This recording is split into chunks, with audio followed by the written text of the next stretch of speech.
Hello everyone, कैसे हो आप सभी। स्वागत है आप सभी का मेरे साथ में। मेरा नाम है सुभद्रा माथनकर, आप सभी की साइंस टीचर। तो बच्चों, जैसे आपको पता है कि अब आपके एग्जाम्स काफी ज्यादा नजदीक है। इवन अब सेंटअप एग्जाम भी आने वाले हैं और कुछ टाइम में आपके बोर्ड एग्जाम भी आ ही जाएंगे। तो इन सभी के सभी एग्जाम्स के लिए तैयारी करने की सबकी अलग अलग स्ट्रैटेजी होती है। हर कोई बच्चा चाहता है कि उसके नंबर बहुत अच्छे आए, वो अपने पेरेंट्स को बहुत ज्यादा प्राउड फील करवा सके, गर्वान्वित महसूस करवा सके। तो इसीलिए बच्चों, आपकी थोड़ी सी और हेल्प करने के लिए मैं आपके लिए लेकर आई हूँ सबसे ज्यादा इंपॉर्टेंट टॉपिक, जिसको अगर आप पढ़ लोगे तो आपके नंबर बेटा पक्के ही है, क्योंकि मैंने वो हर चीज कवर करी है जो कि एग्जाम में आती है। कुछ कुछ टॉपिक छूटे हैं, पर मोस्ट ऑफ द टाइम मैंने सारे सारे टॉपिक इसमें कवर अप कर लिए हैं। ठीक है, तो चलिए शुरुआत करते हैं एक छोटे से श्लोक के साथ में। सॉरी, या श्लोक बोल दीजिए या इसको दोहा बोल दीजिए। तो दोहा है, करत करत अभ्यास ते जड़मति होत सुजान, रसरी आवत जात ते सिल पर परत निशान। कहने का मतलब ये है भाई, अभ्यास करने से तो मूर्ख भी विद्वान बन सकता है। जैसे एक कमजोर रस्सी जब किसी पत्थर के ऊपर या शिला के ऊपर बार बार घसी जाती है, तो कमजोर रस्सी भी शिला पर अपने निशान छोड़ जाती है। तो वैसे ही हम क्या कर सकते हैं, अपने अथक प्रयास से विद्वान बन सकते हैं, है ना। इसको अंग्रेजी में कहते हैं प्रैक्टिस मेक्स मैन परफेक्ट। चलिए, तो शुरुआत करते हैं इस छोटे से प्यारे से श्लोक के साथ में। तो भाई, हमारे पास में जो चैप्टर नंबर 1 है केमिस्ट्री का, ये बहुत ही प्यारा चैप्टर है। सबसे ज्यादा क्वेश्चन आपके केमिस्ट्री में यही से आते हैं। तो आपको बता देती हूँ कि इसमें क्वेश्चंस कहाँ कहाँ से किस टाइप के आने वाले हैं। तो अक्सर आपकी जो पूरी की पूरे चैप्टर है, इसमें हमें पूरी की पूरी अभिक्रियाओं पर ध्यान देना है। हमें एक एक अभिक्रिया को बहुत ध्यान से समझना पड़ेगा, जिसके कुछ प्रकार है। तो हम लोगों को सबसे पहले समझना है संयोजन अभिक्रिया क्या होती है। आपको याद रखना है, जनरली इसमें जो क्वेश्चन होते हैं वो मैग्नीशियम के ऊपर आधारित होते हैं। मैग्नीशियम, कॉपर, लोहा, ठीक है, या फिर आप लोग इसमें ऐड कर दीजिए जिंक इत्यादि। तो इत्यादि से संबंधित जो भी क्वेश्चन होते हैं वो आपको समीकरण बहुत अच्छे से करने हैं। इन्हीं समीकरणों से, मतलब इन्हीं से काफी ज्यादा क्वेश्चन पूछते हैं। इनके यौगिकों से काफी ज्यादा क्वेश्चन आते हैं। इसके अलावा सोडियम के कुछ यौगिक है, उनसे काफी ज्यादा प्रश्न पूछे जाते हैं। फिर बात करते हैं वियोजन अभिक्रिया। तो वियोजन अभिक्रिया 3 प्रकार से आप लोगों को अच्छे से आनी चाहिए। और ध्यान रखिएगा, जब आप प्रकाशीय वियोजन करते हो तो उसके दोनों उदाहरण आपको पता होने चाहिए। जैसे कि AgCl वाला जो एग्जाम्पल है, और आपको पता होना चाहिए AgBr वाला एग्जाम्पल। दोनों एग्जाम्पल आपको आने चाहिए। ये भी एग्जाम में पूछते हैं, काफी ज्यादा इंपॉर्टेंट क्वेश्चन होता है यहाँ से। स्थापन अभिक्रिया में आप सभी जानते हो जो क्वेश्चंस बनते हैं बच्चा, वो बनते हैं ZnSO4, FeSO4, ठीक है, साथ में CuSO4। ये वाले क्वेश्चंस आपको हमेशा विस्थापन में पूछे जाएंगे। फिर बात करते हैं द्विविस्थापन अभिक्रिया। द्विविस्थापन अभिक्रिया के बहुत कम एग्जाम्पल्स है, 4-5 एग्जाम्पल है आपकी किताब में। आप वो चारों एग्जाम्पल को बहुत अच्छे से सीख लीजिएगा। पहला एग्जाम्पल होता है बेरियम सल्फेट की अभिक्रिया नमक के साथ में, ठीक है, या हम लोग बोल सकते हैं कि बेरियम क्लोराइड की अभिक्रिया Na2SO4 सोडियम सल्फेट के साथ में। फिर लेड आयोडाइड की अभिक्रिया आपके पास में, सॉरी, लेड नाइट्रेट की अभिक्रिया पोटेशियम आयोडाइड के साथ में, ठीक है। तो ये 2-3 एग्जाम्पल्स आपको याद रखने हैं। फिर बात करते हैं रिडॉक्स अभिक्रिया। अब रिडॉक्स अभिक्रिया में 2 भाग होते हैं, 2 हिस्से होते हैं। तो एक हिस्सा होता है आपके पास में अपचयन, और दूसरा हिस्सा होता है उपचयन। ये दोनों ही हिस्से आपको बहुत अच्छे से करना। अपचयन उपचयन अभिक्रिया एग्जाम में बहुत बार पूछी जाती है, और इसमें सबसे ज्यादा बहुत प्रचलित जो एग्जाम्पल है वो 2 एग्जाम्पल आते हैं। एक होता है जिंक ऑक्साइड का अपचयन, और दूसरा होता है CuO का अपचयन। ये तो एग्जाम में आता ही है। फिर आपके पास में जो आखिरी जो चीज छूटी हुई है इसके अंदर, वो एक ही है, और वो है आपके पास में अवक्षेपण अभिक्रिया, ठीक है। तो अवक्षेपण उष्माशोषी उष्माक्षेपी अभिक्रिया भी आप लोगों को कर लेनी है। उष्माशोषी और उष्माक्षेपी सारी के सारी रिएक्शन आप लोगों को बहुत अच्छे से करनी पड़ेगी। चलिए, फिर हम लोग आगे बढ़ते हैं अगले वाले टॉपिक पर। तो अगला आपके पास में जो सबसे इंपॉर्टेंट है बच्चों, देखो कोई भी आप केमिस्ट्री के अगर इक्वेशंस करते हो, अक्सर बच्चे मुझसे बोलते हैं मैम हमें रासायनिक समीकरण नहीं आते, हम समीकरण कैसे बनाएं मैम, हमारा क्वेश्चन है हम समीकरण कैसे करें। तो भाई, केमिस्ट्री के रासायनिक समीकरणों को करने के लिए आपको एक ही चीज दिमाग में रखनी होती है, और वो है कि हमें पूरे के पूरे रासायनिक सूत्र पता हो, हमें पता हो हमारा यौगिक किस प्रकार का है। जैसे कि अगर आप लोग जानते हो कि मेरे पास में अगर जिंक सल्फेट की अभिक्रिया हो रही है कॉपर के साथ में, बच्चों मुझे बताने की जरूरत नहीं है, आप आसानी से जानते हो कि कॉपर जो है वो जिंक को हटा करके आसानी से क्या बना ले, सॉरी आपके पास में मैंने उल्टा लिख दिया। अगर मैंने आपसे बोला कि मेरे पास में अभिक्रिया हो रही है CuSO4 के साथ में जिंक की, तो इस अभिक्रिया में हम जानते हैं कि जिंक जो है वो कॉपर को क्या कर देगा, विस्थापित कर देगा और अभिक्रिया हो जाएगी हमारे पास में ZnSO4 और कॉपर बाहर निकल जाएगा। ये विस्थापन अभिक्रिया का सबसे फेमस एग्जाम्पल है जो कि एग्जाम में भी बहुत बार पूछा जाता है। तो मुझे एक बात बताइए कि क्या आप लोगों को ये याद नहीं हो गया कि हमारे पास में जब भी ज्यादा अभिक्रियाशील तत्व कम क्रियाशील को हटाएगा तो वहां पे विस्थापन होगा। तो ऐसे लॉजिक्स हमें याद रखने पड़ते हैं, हमें कभी भी ना रटना नहीं होता केमिस्ट्री को, हमें लॉजिक्स के ऊपर ध्यान देना पड़ता है। अगर हमें लॉजिक पता है तो हम आसानी से कोई भी समीकरण बना सकते हैं। जैसे फॉर एग्जाम्पल एक और एग्जाम्पल आपको देती हूँ। जैसे बच्चा मैंने आपको बताया था कि एक मेरे पास में अभिक्रिया है और वो अभिक्रिया के अंदर जैसे कॉपर ऑक्साइड की अगर मैं कार्बन के साथ में अभिक्रिया करूं या मैं इसकी अभिक्रिया जो है हाइड्रोजन के साथ में करती हूँ, तो बच्चों अगर आप लोगों को पता है कि हाइड्रोजन क्या कर सकता है, तो हाइड्रोजन क्या करने वाला है, ऑक्सीजन के साथ अभिक्रिया करके जल का निर्माण कर लेगा और कॉपर हमें बच जाएगी। तो ये छोटी छोटी हमें आइडियाज होने चाहिए कि किस तरीके की अभिक्रिया हो रही है ये, फिर आप आसानी से समीकरण को खुद से बना सकते हो बिना किसी की हेल्प के। बस आपको याद रखना पड़ेगा रासायनिक सूत्र। फिर बात करते हैं अध्याय 2 की, अम्ल, क्षार और लवण। तो इस अध्याय के अंदर सबसे इंपॉर्टेंट चीज होती है रासायनिक गुण और सामान्य गुण समझने की। हम सभी जानते हैं अम्ल धनायन को मुक्त करते हैं, क्षार हाइड्रोक्साइड को, और लवण जो होते हैं वो इन दोनों का कॉम्बिनेशन होते हैं। अब बच्चे गलती क्या करते हैं कि वो अक्सर छोड़ देते हैं रासायनिक अभिक्रिया, रासायनिक गुण। तो आपको अम्ल और क्षार के रासायनिक गुण अच्छे से करने हैं, आपको लिटमस परीक्षण प्रॉपर तरीके से पता होना चाहिए। इसके साथ में आपको पीएच स्केल के बारे में भी जानकारी होनी चाहिए। पीएच स्केल पूरा अच्छे से, बहुत अच्छे से पढ़ना बच्चा। फिर हमें आखिरी जो टॉपिक होता है वो है लवणों के उपयोग और रासायनिक नाम। अब ये टॉपिक ऐसा है जिसके अंदर हमें 5 लवणों के बारे में पढ़ाई करनी है।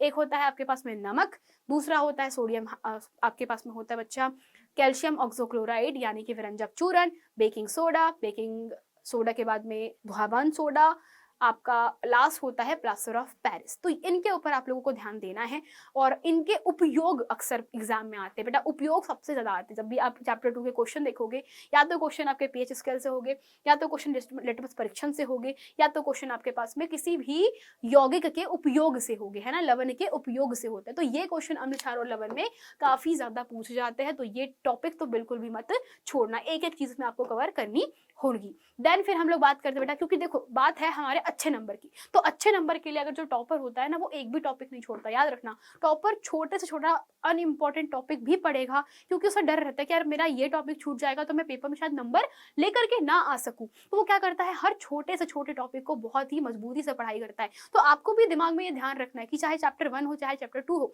अगर 100 में से 100 लाने हैं तो आप पूरे टॉपिक पढ़ोगे, बट अगर आपको 100 में से बस अच्छे नंबर लेकर आने हैं तो ये इंपॉर्टेंट टॉपिक है जो आप काफी अच्छे से मेहनत करके लेकर आ सकते हो। फिर बात करते हैं अध्याय 3 की। अध्याय 3 में धातु और अधातु। इस अध्याय के अंदर बेटा सबसे ज्यादा महत्वपूर्ण होता है धातु निष्कर्षण, या हम लोग बोल सकते हैं धातुकर्मी अभिक्रियाएं, या जितनी भी प्रोसेस होती है वो, ठीक है, जिसमें आपसे भर्जन और निस्तापन तो आता ही है। भर्जन और निस्तापन आपके एग्जाम में पूछा ही जाएगा, ये क्वेश्चंस तो आते ही है।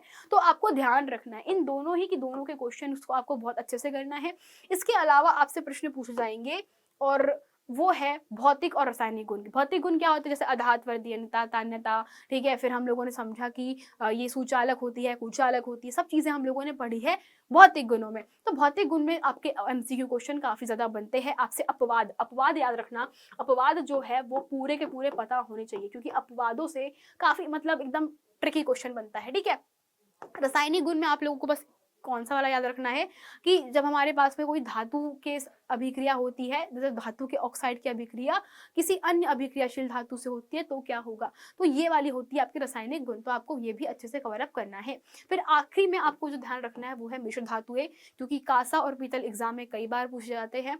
खनिज आपको पता होना चाहिए किसका खनिज कौन होता है, अयस्क क्या होता है, ये आपको पता होना चाहिए। जैसे कि एल्यूमिनियम का अयस्क होता है बॉक्साइट, तो आपको ये क्वेश्चन एग्जाम में पूछ सकता है, ठीक है। तो आपको ये बताना चाहिए। और मैंने सब कुछ पढ़ा पढ़ाया हुआ है तो आई डू नो कि बेटा आपको ये तो आएगा ही आएगा। फिर आखिरी होता है आयनिक बंध और यौगिक। ये क्वेश्चन तो बेटा यहाँ से अक्सर इसके गुणों के बारे में क्वेश्चन आते हैं। आयनिक बंध में हम लोग समझते हैं कि किस प्रकार से धातु और अधातु आपस में मिल करके यौगिक बनाती है। तो इसमें जो क्वेश्चन फंसता है वो बहुत ट्रिकी क्वेश्चन नहीं होता। आपके पास में ऑप्शन दिए रहेंगे और पूछता है क्वेश्चन को कि निम्नलिखित में से कौन सा आयनिक यौगिक है। तो इस तरीके के क्वेश्चन आपको एग्जाम में आते हैं, आपको पहचानना पड़ता है और उसको टिक मार्क करना पड़ता है। तो ये बहुत ही आसान प्रोसेस है।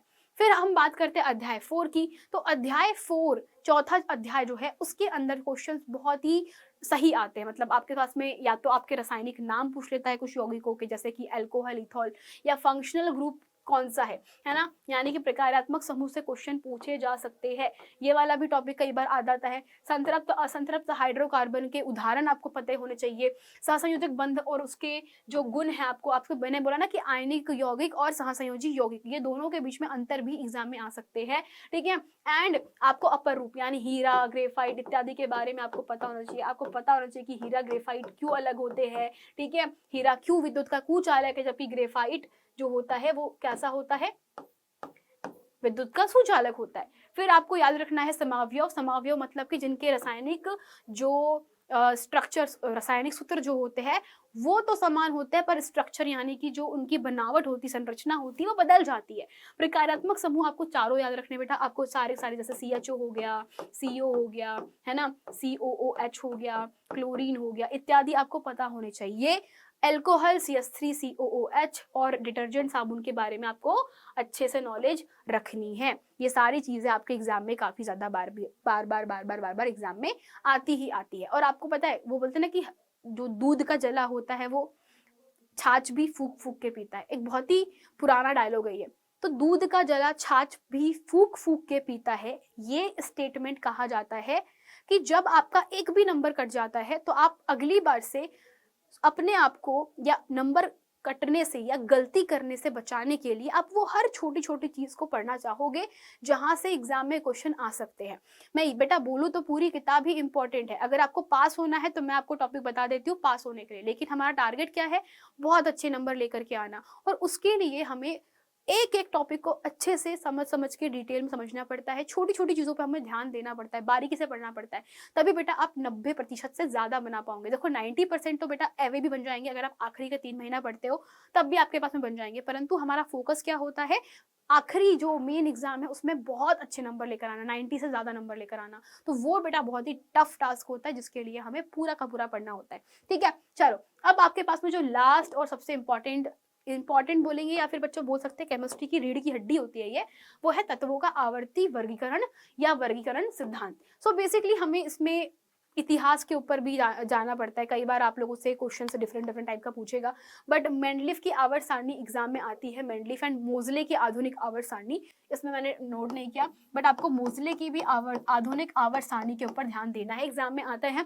आवर्त तालिका के आपको समूहवार तत्वों के गुणों का अध्ययन, जैसे कि आप लोगों से क्वेश्चन पूछ सकता है कि क्षारीय धातुएं कौन सी है, निम्नलिखित में से क्षारीय धातु कौन सी होती है। तो जो प्रबल क्षार बनाती है वो क्षारीय धातु कहलाती है। आपसे पूछ लेगा कि विद्युत ऋणात्मक तत्व कौन सा है, तो क्लोरीन बहुत ऋणात्मक होता है। तो आपसे पूछेगा कि त्रिज्या किसकी बड़ी है किसकी छोटी है। तो ऐसे क्वेश्चन एग्जाम में आते हैं। तो आपको ध्यान रखना है कि समूहवार यानी कि जो आपके ग्रुपिंग्स हुई है ना, जो वर्ग बनाए जाते हैं उनकी एक एक डिटेल्स की, क्यों वर्ग में क्या सिमिलैरिटी है, क्यों एक जैसे सब तत्व एक के नीचे एक है, तो ये सारी चीजें आप लोगों को एग्जाम में करनी होती है। तो इतनी सी कहानी थी बच्चा। तो यहाँ तक के तो मैंने आप लोगों की बेटा उंगली पकड़ के मैं लेकर के आ जाऊंगी। अब मेहनत करना या नहीं करना वो आपके ऊपर डिपेंड करता है। कहा ना मैंने कि उंगली पकड़कर मैं आपको यहाँ तक के लेकर आ चुकी हूँ। अब मेहनत करना है या नहीं करना है वो आपके ऊपर निर्भर करता है। जैसे कि हमारे पुराणों में लिखा होता है, एक जो विद्यार्थी होता है उसके अंदर 5 गुण होने चाहिए। क्या आप में ये 5 गुण है? एक बार चेक करके बताइएगा। कागचेष्टा, बको ध्यानम, स्वान निंद्रा तथैव च, अल्पहारी, ग्रह त्यागी, विद्यार्थी पंचलक्षणम। अब इस पूरे के पूरे श्लोक के अंदर हमें बहुत ही अच्छे से समझाया है कि जो एक विद्यार्थी होता है, विद्या यानी कि हम विद्या को ग्रहण करने वाले हैं, हम लोग ज्ञान ग्रहण करने वाले विद्यार्थी होते हैं। तो हर एक विद्यार्थी जो सीखता है उसके पास में कुछ गुण होते हैं। पहला होता है कागचेष्टा।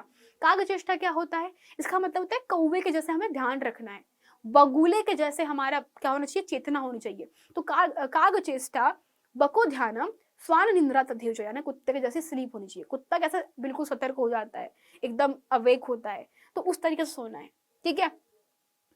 कागचेष्टा बको ध्यानम स्वान निंद्रा तथेव च अल्पहारी। अल्पहारी का मतलब क्या होता है? कम खाना खाने वाला। कम क्यों खाना खाना है? क्योंकि जितना कम खाना खाओगे उतना बॉडी एक्टिव रहेगी। ज्यादा खाना खाने वाले लोग अक्सर आलसी हो जाते हैं, ठीक है, उनको बहुत नींद आती है, उनका ध्यान भटकता रहता है। तो हमारे पुराण ऑलरेडी जानते हैं कि यार हमें क्या करना है, कम खाना खाना है, तो ताकि हम आलसी कम कर सके, ठीक है, हम एक्टिव रहते हैं दिन भर। देन आपके पास में आता है बच्चा, यही विद्यार्थी के पास लक्षण होते हैं। तो आप इसको फॉलो करके देखिए एंड पाइएगा कि बहुत बड़ा चेंज आपके लाइफ में आपको मिला हुआ है। और सबसे लास्ट होता है ग्रह त्याग करने वाला, यानी जब भी आप विद्यार्थी जीवन में होते हो तो एक अंदर से गुण होना चाहिए कि आप ग्रह त्यागने के लिए तैयार हो, ठीक है। तो यहीं पे बच्चा आपकी जो ये वाली क्लास थी समाप्त करते हैं। अब हम ऐसे ही कुछ विशेष टॉपिक्स के साथ में आएंगे अगली बार। तब तक के चलते हैं, धन्यवाद, बाय बाय, टाटा, सी केयर।